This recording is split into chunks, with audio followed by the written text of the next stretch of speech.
So guys ये है हमारा HTML ट्यूटोरियल पार्ट 5 एंड इसमें हम पढ़ेंगे HTML iframe। सो iframe कैसे यूज़ करते हैं HTML में। तो HTML का iframe करता क्या है, बेसिकली किसी भी वेब पेज को वेब पेज के अंदर डिस्प्ले कैसे कराते हैं with the help of iframe। And इसका सिंटैक्स क्या होता है, iframe सोर्स, एंड सोर्स के अंदर आएगा हमारा URL and then the title of the iframe। Fine, and practical करके देखते एक बार। सो यहाँ आते हैं हम, ठीक है। तो सपोज ये हमारा HTML का फॉर्मेट, ये हमारा फॉर्मेट है और इसमें हम डालेंगे सबसे पहले हेडिंग, और हेडिंग में डालेंगे हम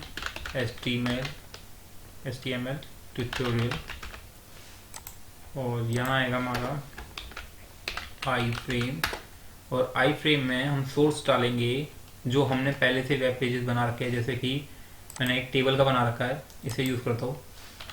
सो जो पिछली हमने ट्यूटोरियल पढ़ा था उसमें बनाया था वो यूज़ करेंगे। सो ये है हमारी फाइल, एंड लेट्स सी कि क्या हमारे वेब पेज में ये जो टेबल वाली HTML है ये पूरी तरह डिस्प्ले होती है नहीं होती है। So will go back to this and refresh this. आप देख सकते हैं कि ये यहाँ हमारा जो टेबल वाली फाइल थी वो as a web page display हो रही है हमारी दूसरी वेब पेज में, ठीक है। तो अब इसमें और क्या कर सकते हैं हम, what are the other options. हम इसमें आप स्टाइलिंग कर सकते हैं। सो iframe पे खुद के एट्रीब्यूट्स होते हैं, जैसे कि हाइट होता है, हाइट अलग से हमें स्टाइल CSS कोड यूज़ नहीं करना पड़ेगा, इसका खुद का होता है हाइट। जैसे मैंने रख दिया हाइट 200 एंड विड्थ रख देता हूँ मैं इसकी 300। Let's see we see any change. And title भी डाल देते हैं साथ में, टाइटल हमने डाला नहीं तो टाइटल डाल देते हैं आगे से, टाइटल, एंड टाइटल में हम डाल देंगे iframe example. Fine, and let's see. So आप देख सकते हैं इसकी हाइट और विड्थ बढ़ गई है। सो आप ऐसे कस्टमाइज कर सकते हैं इसकी हाइट और विड्थ को, और हम साथ में स्टाइल यूजिंग स्टाइल भी हम इसकी विड्थ, हाइट और प्रॉपर्टी चेंज कर सकते हैं। Let's do that. तो कैसे करेंगे, स्टाइल एट्रीब्यूट ऐड करेंगे और इसमें हम डालेंगे विड्थ, सॉरी हाँ विड्थ डाल देते हैं, विड्थ डाल देते हैं हम इसे 300 पिक्सल, सेमीकोलन, एंड हाइट डाल देते हैं 200, नहीं आई think I should increase the height to 500 pixel, and title, let's remain the title same and see if we see any change. You can see that width has been increased by 200, but width is not up to the mark, so we're going to keep it at 600 and see, you can see that कि iframe का width बढ़ गया है। and what can we do more, we can remove the border from it।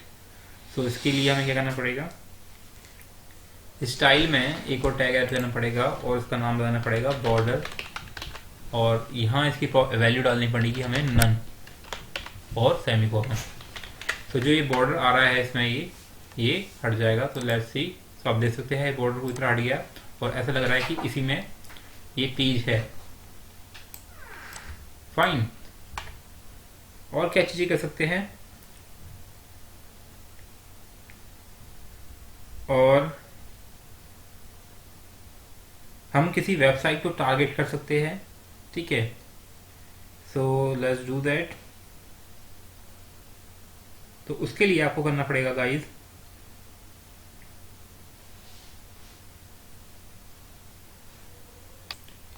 Target में क्या होता है कि अगर हम किसी लिंक को क्लिक करते हैं तो जो हमारे आई फ्रेम में वेबसाइट होगी या वेब पेज होगा उसे वो रिप्लेस कर देगा, और जिस लिंक को हमने टारगेट किया है वो लिंक उसमें ओपन हो जाएगी। सो अगर आप ट्राई करोगे गूगल के साथ, यूट्यूब के साथ, तो ऐसा नहीं हो सकता। आई फ्रेम में आप ऐसी वेबसाइट नहीं खोल सकते जिसमें आपका राइट्स नहीं है। तो आप ऐसी साइट्स खोल सकते हैं आई फ्रेम में जो कि सिक्योर नॉट सिक्योर हो और जिसमें कोई ऐसी रिस्ट्रिक्शन ना हो। सो सबसे पहले हम पहले टारगेट कैसे करते हैं। सबसे पहले एक हम लेंगे पैराग्राफ पी और इसमें लेंगे हम लिंक ए, और यहाँ डालेंगे हम URL जिसको हम यूज़ करेंगे टारगेट करने के लिए इस आई फ्रेम में। ठीक है, so suppose I will choose any file that I have been created before for the part 3। सो ये वाली मैं यूज़ करने वाला हूँ। ठीक है, सो ये है हमारी पीस part 3.html। ठीक है, सो ये हो जाएगा हमारा part 3.html। तो इससे टारगेट करूँगा मैं, और टारगेट करने के लिए क्या करना पड़ता है, जिस एलिमेंट को टारगेट करते हैं उसके लिए वो उसका नाम डाल देते हैं। तो यहाँ आपको एक नेम डालना पड़ेगा आई फ्रेम का। So I will keep the name of it as iframe underscore A, और will keep inside the codes. And उसके बाद यहाँ हम डालेंगे कोड्स के अंदर उस आई फ्रेम का नाम जिसे हम टारगेट करने वाले हैं, और इसका नाम है आई फ्रेम अंडरस्कोर ए। और यहाँ डालेंगे हम टेक्स्ट जिस पे हम क्लिक करने वाले हैं। तो जब सपोज लिखेंगे हम इसका टारगेट लिंक। अब देखना गाइस क्या होगा। तो हम रिप्लेस पहले से करते हैं। यहाँ अभी है हमारी वेबसाइट, जो वेब पेज है हमारा आई फ्रेम में वो है हमारा टेबल वाला। अब मैं क्लिक करूँगा तो इस पे आ जाएगा हमारा पार्ट 3। तो आप देख सकते हो इसका वेब पेज चेंज हो गया, और ये है हमारा पार्ट 3 वाला जिसमें हमने जावास्क्रिप्ट यूज़ करा था। तो क्लिक करते से, तो इसे क्लिक करने से इसका बैकग्राउंड चेंज हो रहा है। ये हमने पार्ट 3 में पढ़ा था। अगर आपने पार्ट 3 वीडियो नहीं देखी है तो please write now watch it, because उससे आपको और क्लियर हो जाएगा जावास्क्रिप्ट के बारे में। सो अभी तक हमने पढ़ा आई फ्रेम में कि सोर्स क्या होता है, टाइटल क्या होता है, हाइट और विड्थ कैसे यूज़ करते हैं, ये आई फ्रेम की एट्रीब्यूट्स होते हैं हाइट और विड्थ, और स्टाइल के अलग से होते हैं, और बॉर्डर कैसे हटाते हैं आई फ्रेम से। सो अब आता है हमारा नेक्स्ट टॉपिक जावास्क्रिप्ट। तो जावास्क्रिप्ट को थोड़ा और अच्छे से जान लेते हैं। तो सपोज तो जावास्क्रिप्ट होता क्या, पहले हम स्लाइड में जाते हैं।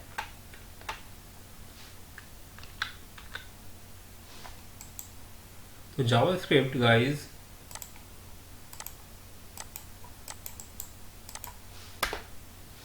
तो जावास्क्रिप्ट हमारी जो HTML पेज होता है उसे मोर डायनेमिक बनाता है, मोर इंटरेक्टिव बनाता है। इसका मतलब क्या है कि हमारे जावास्क्रिप्ट में जितने ज़्यादा फीचर्स होंगे, जैसे कि क्लिक करने पे, कोई बटन क्लिक करने पे ये फीचर्स एक्टिव होता है या फिर वो फीचर्स एक्टिव होते हैं, तो कुछ ज़्यादा फीचर्स ऐड करने से हमारी जो वेब पेज होते हैं या वेबसाइट होती है वो मोर डायनेमिक बन जाती है और इजी टू यूज हो जाती है। ठीक है, सो HTML करता क्या है, तो इसमें थोड़ा हम इस वीडियो में थोड़ा जानेंगे, क्योंकि इसके लिए खुद ये बहुत बड़ा कोर्स है। इसके लिए जावास्क्रिप्ट के लिए, इसके लिए अलग से हमें एक कोर्स वीडियो बनानी पड़ेगी। सो अभी हम काम चलाओ पढ़ लेते हैं HTML जावास्क्रिप्ट के बारे में। तो जावास्क्रिप्ट हमारा आता है स्क्रिप्ट के टैग में। ठीक है, और जिसे हम यूज़ करते हैं क्लाइंट स्क्रिप्ट बनाने के लिए। क्लाइंट स्क्रिप्ट यानी कि हमारी वाली साइट बनाने के लिए। एंड तो किसी भी HTML को एलिमेंट को यूज़ करने के लिए जावास्क्रिप्ट यूज़ करता है document.getElementById। ये मैं पढ़ा चुका हूँ आपको पार्ट 3 में, इसे कैसे यूज़ करते हैं। सो अब इसे प्रैक्टिकली करते हैं एंड आते हैं हम इसी पे, और इसमें डालेंगे हम हेडिंग में HTML ट्यूटोरियल। फाइन, और या फिर चलो अभी यही डालते हैं। अब क्या करेंगे गाइस, HTML को जावास्क्रिप्ट को कोड लिखेंगे, और कोड हम लिख सकते हैं या तो स्क्रिप्ट में या फिर किसी के एट्रीब्यूट्स में। जैसे कि हम अब एक बटन बनाएंगे और यहाँ इसका टाइप डालते हैं बटन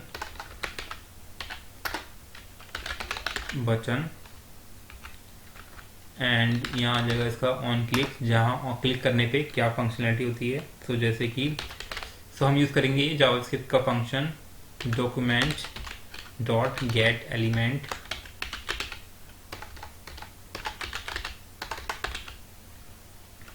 बाय आईडी।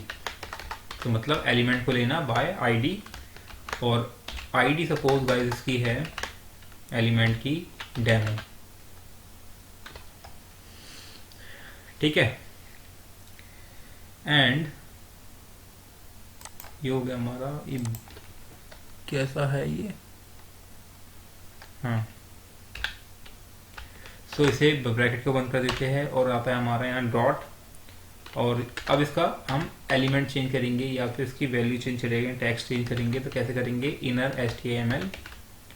तो पहले लिखेंगे, पहले एलिमेंट को लेंगे डेमो आईडी से, उसके बाद उसका टेक्स्ट चेंज करेंगे या फिर उसकी वैल्यू चेंज करेंगे। तो कैसे करेंगे, इनर HTML इक्वल टू, और जो भी आपको लिखना है वो लिख दोगे तो वो सारा टेक्स्ट उस आईडी वाले एलिमेंट में रिप्लेस कर देगा उसमें से। ठीक है, टेक्स्ट को। तो कैसे करेंगे, तो जैसे कि मैं यहाँ यूज़ करने वाला हूँ डेट का फंक्शन।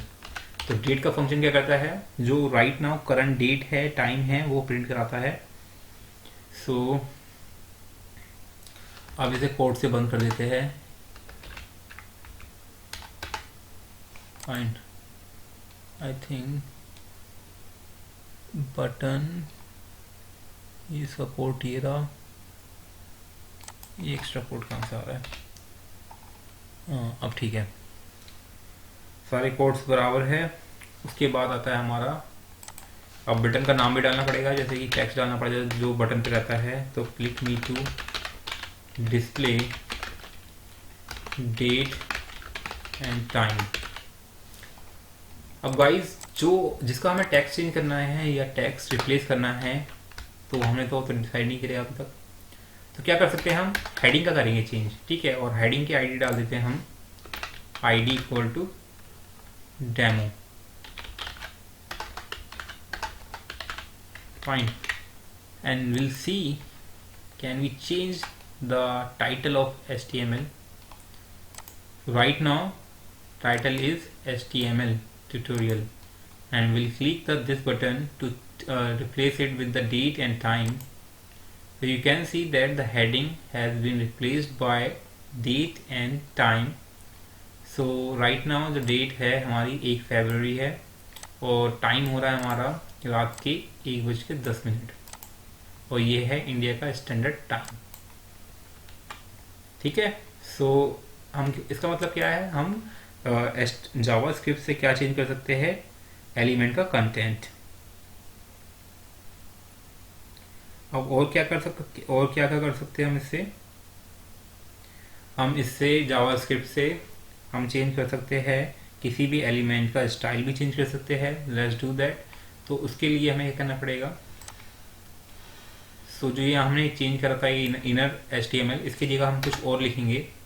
जैसे कि स्टाइल में आता है हमारा सारा फॉन्ट वॉन्ट। सो स्टाइल डॉट, अब इसका फॉन्ट साइज हम और बढ़ाएंगे।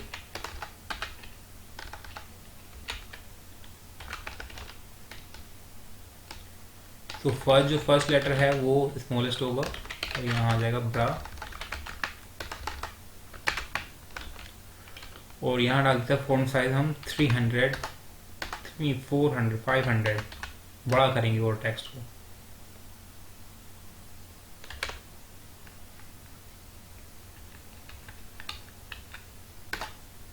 ठीक है, फाइन, अब बढ़िया है।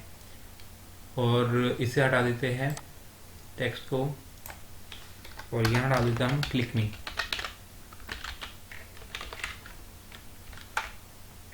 इसे रिफ्रेश मारते हैं, अब यहाँ क्लिक में आ गया। तो उसका कभी तक चेंज हुआ ही नहीं कुछ भी।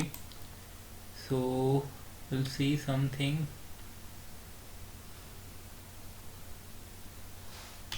सो गाइज हमें कोट्स में डालना भूल गए, हम यहाँ कोट्स में डालते हैं इसे, जो वैल्यू होगी हमारी।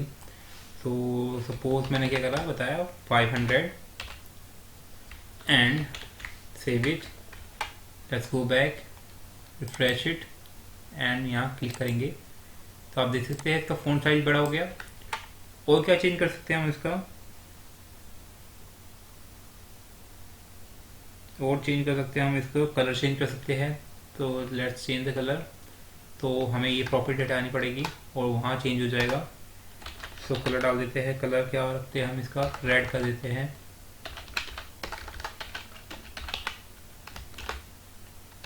कलर इक्वल टू रेड,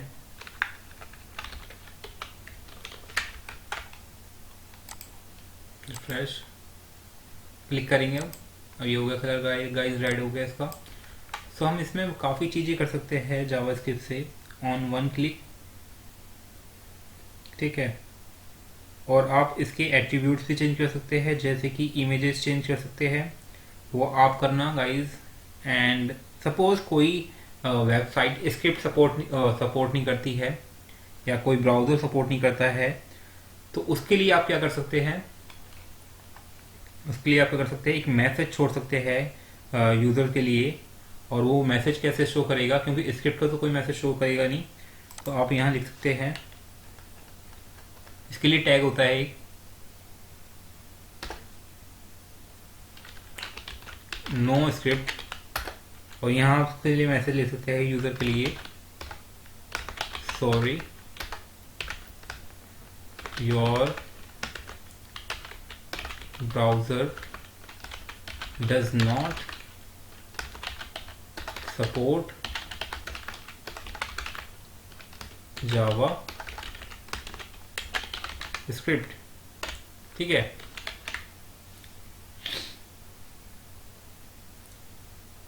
तो कोई चेक करने के लिए आप यहाँ सेटिंग में जा सकते हैं ब्राउज़र की, और यहाँ सेटिंग में जाने के बाद आप यहाँ सर्च मार सकते हैं जावा स्क्रिप्ट।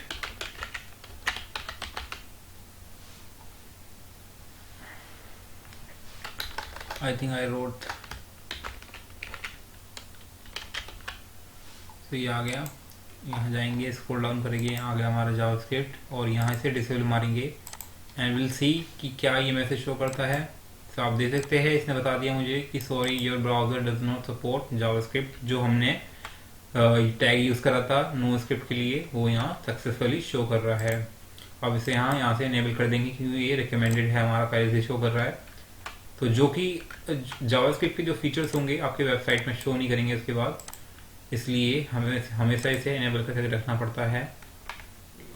अब आता है हमारा next thing we can do. ये हो गया हमारा जावास्क्रिप्ट की बेसिक चीज़ें। एंड गाइस अब बात करेंगे हम HTML के मेटा एलिमेंट के बारे में। सो मेटा एलिमेंट क्या होता है बेसिकली, इससे हम यूज़ करते हैं character sets, page description, keywords हो गए, ऑथर ऑफ द डॉक्यूमेंट हो गया, और व्यू पोर्ट सेटिंग को डिफाइन करने के लिए यूज़ करते हैं हमारे HTML में। सो सबसे पहले बात करते हैं कैरेक्टर सेट की, कि हमारा जो उसमें कैरेक्टर्स होते हैं वो किस टाइप के होंगे। दूसरा है हमारा पेज डिस्क्रिप्शन। तो पेज डिस्क्रिप्शन को भी हम अपने मेटा एलिमेंट्स में ही डालते हैं। जैसे कि हमारा यूट्यूब होता है, यूट्यूब में वीडियोस होती है, तो उसमें जो डिस्क्रिप्शन होता है वो सारा हमारा मेटा डेटा होता है। तीसरा होता है हमारे कीवर्ड्स। कीवर्ड्स भी हमारा मेटा में ही आता है। जैसे कि इसके लिए कीवर्ड्स क्या होगा HTML के लिए, तो HTML के कीवर्ड्स होगा हमारे लिए HTML, CSS एंड जावास्क्रिप्ट। और ऑथर लिख सकते हैं हम इसमें। सो ऑथर जैसे कि वेबसाइट किसने लिखी है वो भी हमारा मेटा में ही जाता है।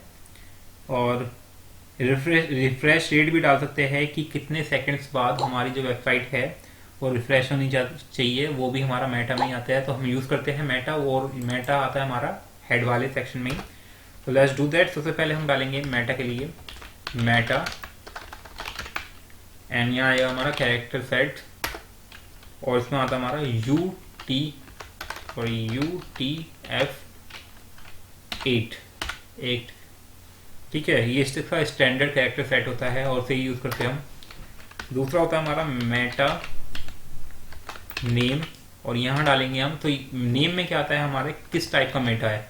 ठीक है, तो इसमें आएगा हमारा कीवर्ड्स, और कीवर्ड्स में हमारे आएंगे जैसे कि कंटेंट में डालेंगे कीवर्ड को, जैसे कि हमारा हो गया HTML। सो ये कीवर्ड्स किस लिए यूज होते हैं, वेबसाइट्स को फाइंड करने के लिए। सपोज कि कोई सर्च मारता है HTML कीवर्ड से, तो हमारी वेबसाइट उसी ही लिस्टिंग में आएगी जिसमें HTML, CSS या फिर जावास्क्रिप्ट से सर्च मारा होगा। सो एक तरह की ट्री क्रिएट हो जाती है। गूगल की एल्गो ऐसी काम करती है सर्च करने के लिए। तो सारे जो एलिमेंट्स है, सारी जो वेबसाइट्स हैं वो ट्रीज की अकॉर्डिंगली एडिड है। सो जब कोई सर्च मारता है तो उसमें हम सॉर्टिंग एल्गोरिथम लगाते हैं और सर्च एल्गोरिथम लगाते हैं, जैसे कि बाइनरी सर्च हो गया। तो आपने पढ़ा नहीं होगा उसके बारे में। सो ये होता है हमारा जावास्क्रिप्ट। अब आता है हमारा तीसरा मेटा डिस्क्रिप्शन के लिए, और इसमें डालेंगे हम मेटा, और इसमें डालेंगे हम नेम, डालेंगे डिस्क्रिप्शन,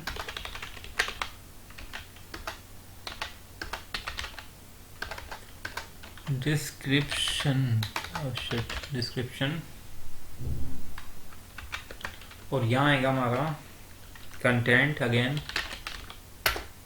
कंटेंट में आ जाएगा हमारा फ्री प्रोग्रामिंग ट्यूटोरियल। ठीक है, तीसरा मेटा आएगा हमारा, तीसरा मेटा में हम डालेंगे ऑथर नेम। सो ऑथर नेम के लिए मेटा, मीटर नहीं भाई, मेटा।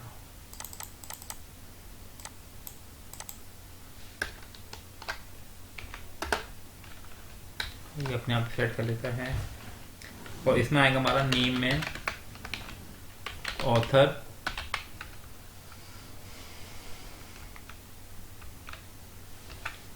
और कंटेंट में आ जाएगा हमारा ऑथर का नेम। तो जैसे कि my name is Anand and Kumar. Now we can set the refresh rate here also. So Meta,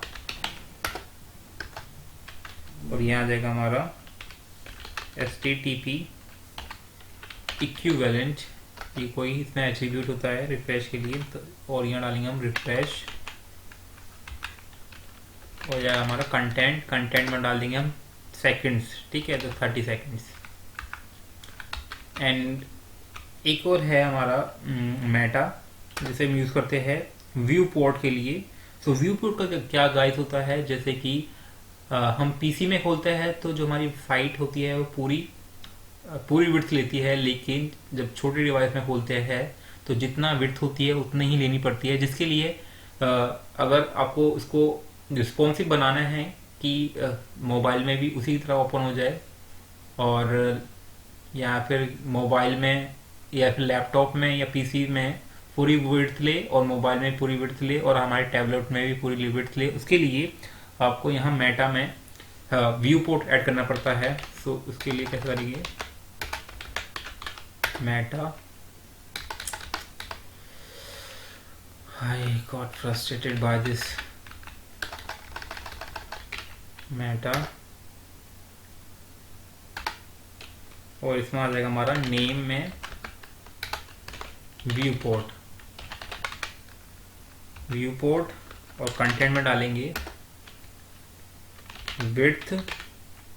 तो विड्थ क्या लेगी, जो ऐसा कि जितनी डिवाइस की विड्थ होगी उतना ही हमारी वेबसाइट भी उतना ही विड्थ लेगी। ठीक है, जैसा कि मैंने बताया था। एंड जो इसकी इनर्शियल वैल्यू होगी वो हम रखेंगे 1, यानी कि फुल रखेंगे।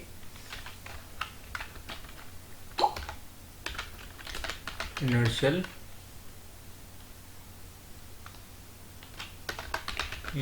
स्केल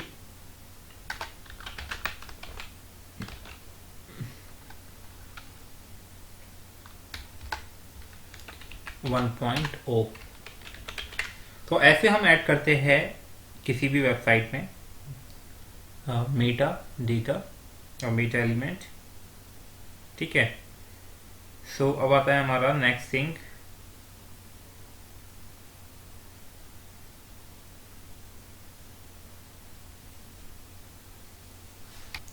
सो अब बनाएंगे हम अपनी वेबसाइट। जितना भी हमने सीखा है HTML से, जितना बन सकेगा उतना बनाएंगे, क्योंकि आपको पूरी रिस्पॉन्सिव बनाने के लिए, वेबसाइट बनाने के लिए आपको जावास्क्रिप्ट आना चाहिए एंड पूरी आपको CSS आनी चाहिए, और कोडिंग बहुत लंबी जाती है।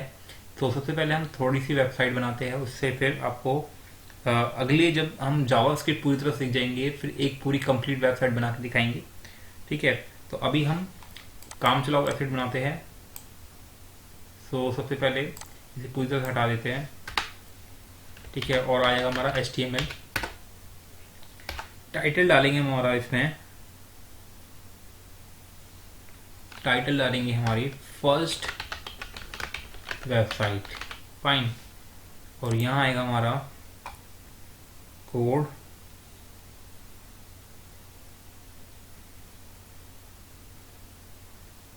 एंड कोड में आ जाएगा हमारा, कोड नहीं, अब आएंगे हम बॉडी में करेंगे, तो बॉडी में लिखेंगे हम इसका सबसे पहले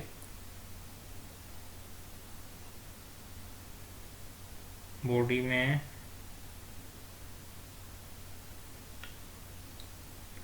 तो वही सबसे पहले हम डालेंगे इसमें हेडिंग, और हेडिंग आएगी हमारे हेडर टैग में। और so header tag is a block line element जिसे हम यूज करेंगे, तो हेडर। ठीक है, और हेडर में आएगी हमारी हेडिंग, और इसका फॉन्ट इसको रखेंगे हम H2, और हमारी जो वेबसाइट का नाम होगा वो होगा हमारा जी एजुकेशन। ठीक है,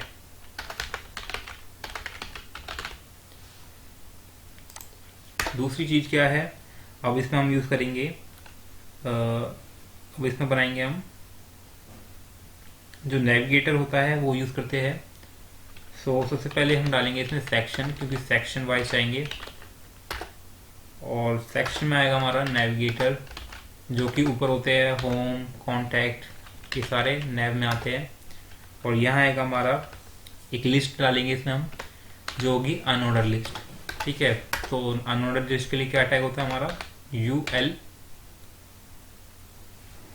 और इसमें हम डालेंगे हमारे एलिमेंट और लिस्ट आइटम, और लिस्ट आइटम में डालते हैं लिंक,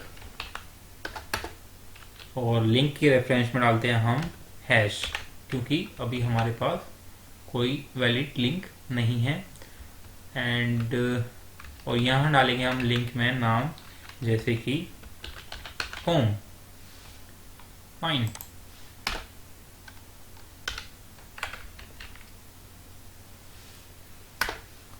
और यहाँ आ जाएगा हमारा दूसरा लिस्ट आइटम, और यहाँ डालेंगे हमारा अगेन लिंक, और यहाँ डालेंगे हम अपना रेफरेंस हैश, और यहाँ डालेंगे हम अपना यहाँ क्या डालें हम कॉन्टैक्ट।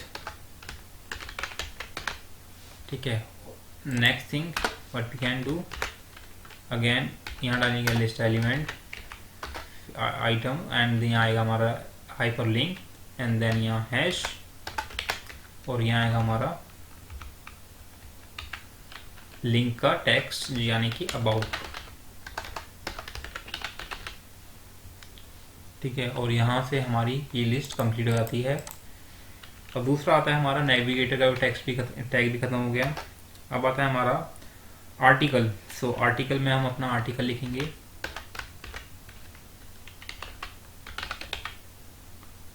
सो कुछ भी एक ले लेते हैं हम टेक्स्ट, कुछ भी उठा लेते हैं। तो सबसे पहले हेडिंग डालेंगे टेक्स्ट के लिए, तो सपोज मैं डालता हूँ लंदन के बारे में, जो हमारा टेक्स्ट लेता हूँ वो वही ले लेंगे। सो सबसे पहले है लंदन का टैग कैसे बना दिया मैंने। सो सबसे पहले आएगा हमारा H1, हेडिंग डालेंगे लंदन, और यहाँ आएगा हमारा टेक्स्ट, और टेक्स्ट किस में आएगा हमारा आर्टिकल में लेंगे, क्योंकि आर्टिकल तो हो गया हमारा। अब लेंगे हम पैराग्राफ में, जो कि एक ब्लॉक लाइन टैग होता है ये भी, और यहाँ टेक्स्ट। सो गाइस ये ले लिया मैंने टैग का सैंपल। अब आता है हमारा फूटर। तो फूटर कैसे ऐड करते हैं, फूटर के लिए भी टैग होता है फूटर, और यहाँ डाल देंगे हम इसमें फूटर में, पैराग्राफ में फूटर। ठीक है। सो अब क्या रह गया हमारा, अब इसकी स्टाइलिंग रह गई है। तो स्टाइलिंग कहाँ आएगी हमारी, तो स्टाइलिंग आएगी हमारी स्टाइल टैग में। तो सबसे पहले हमने अभी तक मेटा डेटा भी नहीं लिखा है, तो मेटा डेटा कैसे लिखते हैं अभी मैंने लिखा था, वो लिख देते फटाफट। तो सबसे पहले आएगा हमारा मीटा, और मीटा में ये हो गया अपने आप ही आ गया, कैरेक्टर सेट कर दिया हमने। फिर आएगा मीटा व्यू पोर्ट। व्यू पोर्ट किस लिए यूज होता है मैंने बताया था, रिस्पॉन्सिव होने के लिए मोबाइल डिवाइसेस के साथ, मोबाइल हो गया या फिर पीसी हो गया। तो इसमें आ जाएगा हमारा नेम व्यू पोर्ट, और पोर्ट के साथ जाएगा हमारा कंटेंट, और कंटेंट में आएगा हमारा विड्थ, विड्थ में आएगा हमारा डिवाइस विड्थ। तो डिवाइस जितनी विड्थ मिलेगी इसे डिवाइसेस से उतना ही उसके साथ ही रिस्पॉन्सिव होगा, जितना विड्थ मिलेगी उतना ही ये ले लेगा और उसी के अकॉर्डिंग ये एडजस्ट हो जाएगा। सो इसे कहते हैं रिस्पॉन्सिव होना। तो ये हम मेटा डेटा में सेट करते हैं, और इसकी जो इनर्शियल स्केल यानी कि इसकी जो इनर्शियल रखेंगे हम पूरी 100% रखेंगे विड्थ। तो इसके लिए इसकी वैल्यू रखेंगे हम 1। फाइन। अब आता है हमारा स्टाइलिंग का पार्ट। तो स्टाइलिंग के पार्ट में कैसे करेंगे,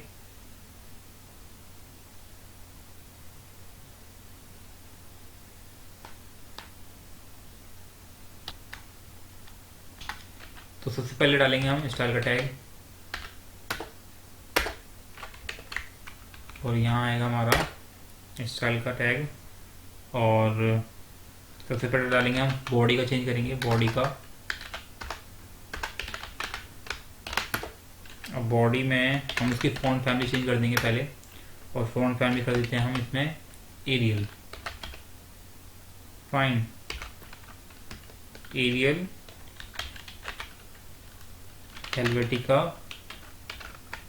एंड सेंस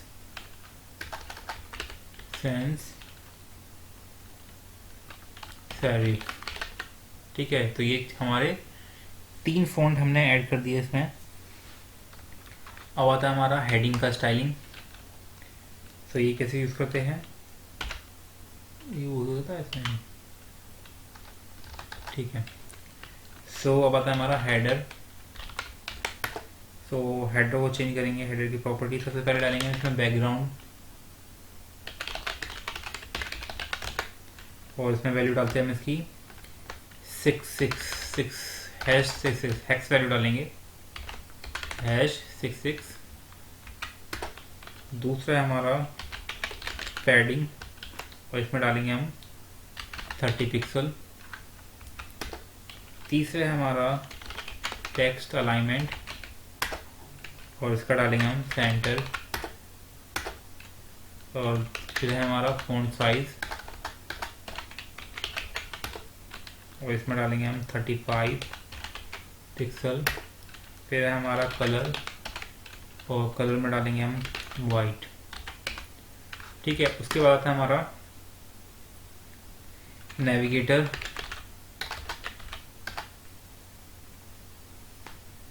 तो नेव में डालेंगे हम फ्लोट। फ्लोट होता है, फ्लोट यूज होता है रिस्पॉन्सिव होने के लिए। तो फ्लोट की मतलब यानी कि हम इसे रखेंगे लेफ्ट में, लेफ्ट। सही है, हाँ सही है। और विड्थ हो गई हमारी 30%, ज़्यादा रखना नहीं है हमें। और क्या कर रहा है, हाइट रखते हैं हम इसकी 300 पिक्सल, और बैकग्राउंड रखते हैं हम इसमें थोड़ा बैकग्राउंड अलग रखेंगे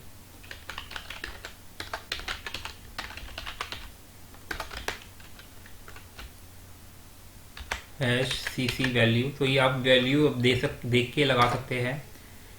and feed padding 20 pixel, so 20 pixel, जो टेक्स्ट के ऊपर और नीचे बॉटम का स्पेस होता है वो होता है हमारा पैडिंग। फिर आता है हमारा नेविगेटर के यू लिस्ट की प्रॉपर्टी चेंज करेंगे, स्टाइलिंग करेंगे उसकी भी, तो nav ul, और इसमें क्या करेंगे हम,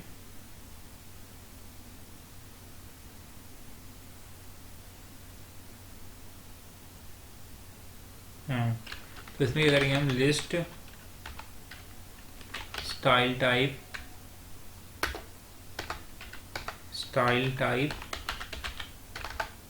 तो आप यहाँ टाइप डाल सकते हैं कुछ भी, लेकिन हम रखेंगे हम नन।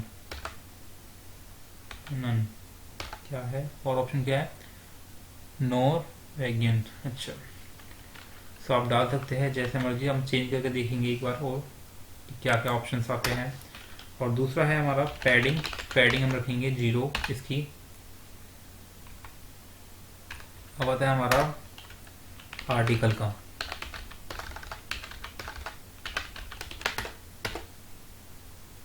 तो आप आर्टिकल भी यूज कर सकते थे, आप डिवीजन भी यूज कर सकते थे, आपकी मर्जी है। सो फ्लोट, ये सारे ब्लॉक लेवल एलिमेंट होते हैं, तो जो कंटेनर की तरह यूज होते हैं। लेफ्ट, दूसरा है हमारा पैडिंग। सो आप टेक्स्ट भी यूज कर सकते हैं, टेक्स्ट अलाइनमेंट, या फिर फ्लोटिंग। सो फ्लोटिंग क्या होता है, हमारा रिस्पॉन्सिव बना देता है हमारी वेबसाइट को। सो रिस्पॉन्सिव यानी कि जैसे कि सपोज हमारा जो टेक्स्ट है डिवाइस की वजह से, जैसे कि डिवाइस की विड्थ की वजह से आ नहीं रहा है, तो ये अपने आप एडजस्ट कर लेता है फ्लोट, ये स्टैटिक नहीं रहता बिल्कुल भी। और अब हम पैडिंग यूज करते हैं, पैडिंग रखते हैं पिक्सल 20 पिक्सल। और फिर आता है हमारा विड्थ, और विड्थ रखेंगे हम 70%, और हाइट रखेंगे हम, हाइट नहीं बैकग्राउंड कलर रखेंगे हम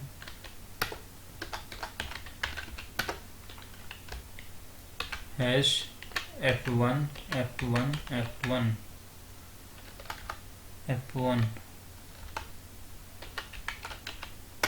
फाइन। फिर आता है हमारा हाइट, और इसमें रखेंगे हम 300 पिक्सल, यानी कि 3 गुना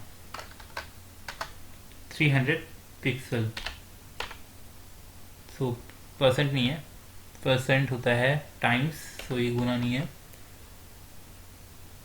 ठीक है ना, हाँ ठीक है। लिटिल बिट विजिबल नहीं है लेकिन कोई नहीं। और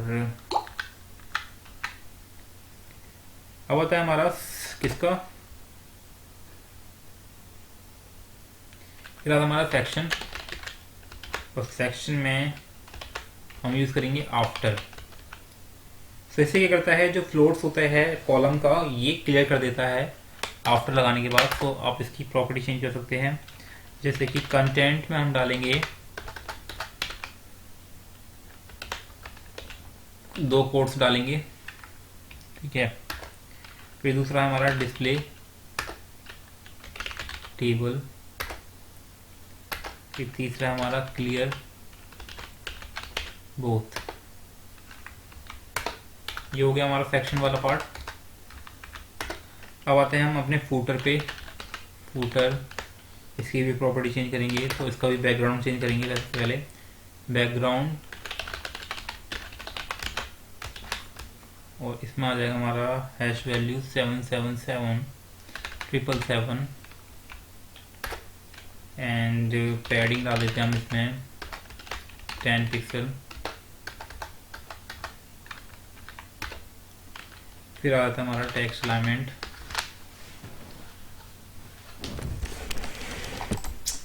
सॉरी,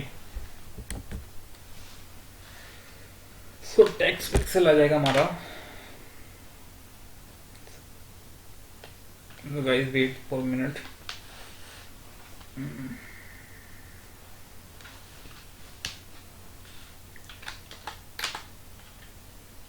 तो टेक्स्ट अलाइनमेंट आ जाएगा हमारा यहाँ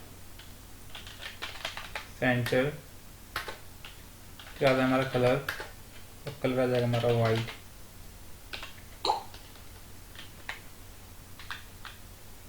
फाइन।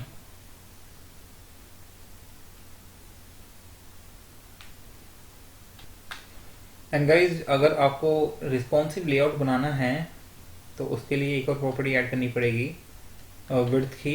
तो क्या होता है, अगर रिस्पॉन्सिव लेआउट होता है तो जो दो बॉक्सेस होते हैं तो उन्हें स्टैक वाइज रखता है, जैसे कि एक के ऊपर एक। जैसे सपोज हमारी पीसी है, पीसी में दो बॉक्सेस आ जाएंगे नेक्स्ट एक के बाद एक, लेकिन मोबाइल में आने के बाद वो एक के ऊपर एक आनी चाहिए, जिससे वो रिस्पॉन्सिव दिखेगा। लेकिन अगर आपने वो प्रॉपर्टी ऐड नहीं करोगे तो उससे एक तरफ का कोलैप्स हो जाती है वेबसाइट और ढंग से दिखाई देती नहीं है मोबाइल में।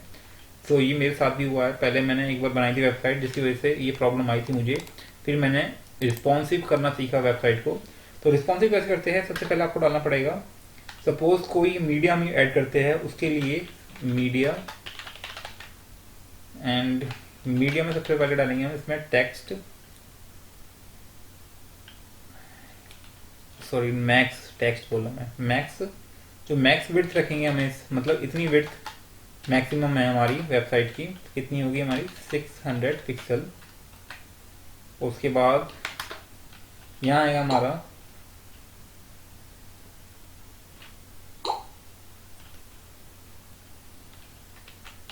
नैव आर्टिकल, और इसकी हम रखेंगे हाइट और विड्थ। पहले विड्थ रखते हैं 100%।